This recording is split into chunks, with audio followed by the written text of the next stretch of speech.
الحمد لله وكفى وسلام على عباده الذين اصطفى أما بعد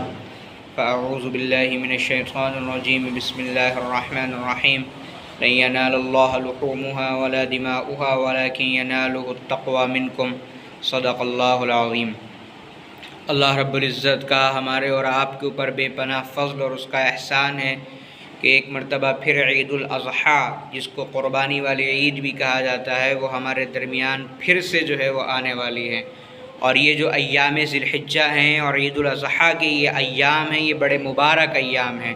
اور خاص طور پر ان دنوں کے اندر اور ان ایام کے اندر جو اہم ترین عبادت انجام دی جاتی ہے اس کو قربانی کہا جاتا ہے۔ قربانی کی فضیلت کیا ہے اور قربانی کی اہمیت کیا ہے اور قربانی کیوں کرنی چاہیے، ان تمام سوالوں کے جوابات کے لیے اللہ کے رسول صلی اللہ علیہ وسلم سے ان کے جوابات جو ہے وہ لینے چاہیے کہ قربانی کی فضیلت کیا ہے، قربانی کیوں کرنی چاہیے اور قربانی کا مقصد کیا ہے۔ تو ان تمام سوالوں کے جوابات پیارے نبی صلی اللہ علیہ وسلم ہمیں اور آپ کو اس دنیا سے دے کر کے گئے ہیں۔ اللہ کے رسول صلی اللہ علیہ وسلم کی احادیث میں ان تمام باتوں کی فضیلت جو ہے وہ آ گئی ہے کہ قربانی کی فضیلت کیا ہے، قربانی کی اہمیت کیا ہے اور قربانی کیوں کرنی چاہیے۔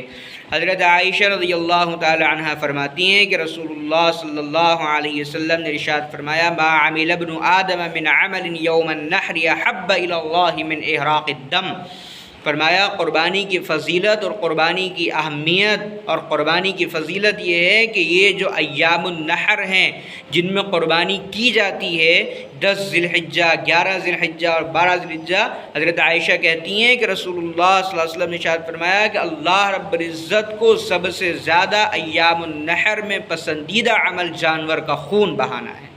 فرمایا یہ ہے قربانی کی فضیلت کہ اللہ رب العزت کو سب سے زیادہ محبوب ہے جانور کا خون بہانا۔ ایام النحر کے اندر یہ جو قربانی کے ایام ہیں، ان کے اندر سب سے زیادہ پسندیدہ اللہ رب العزت کو یہ ہے کہ جانور کا خون بہایا جائے۔ اور کیوں ہے؟ دیکھیے، اللہ کے حکم کے بغیر ہم کسی چونٹی کو بھی کوئی تکلیف نہیں پہنچا سکتے۔ کسی جانور کو اس کا خون بہانا تو بہت دور کی بات ہے، ایک چونٹی کو، ایک کتے کو بھی جو ہے وہ کوئی تکلیف نہیں پہنچائی جا سکتی، بلکہ اگر کسی پیاسے کتے کو کوئی پانی پلا دے تو بعض مرتبہ اللہ رب العزت اس آدمی کی مغفرت فرما دیا کرتا ہے۔ لیکن جب اللہ کا حکم ہمارے اور آپ کے لیے ہوا اور اللہ کا حکم یہ آ گیا کہ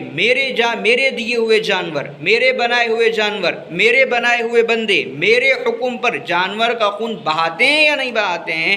اب یہ سب سے زیادہ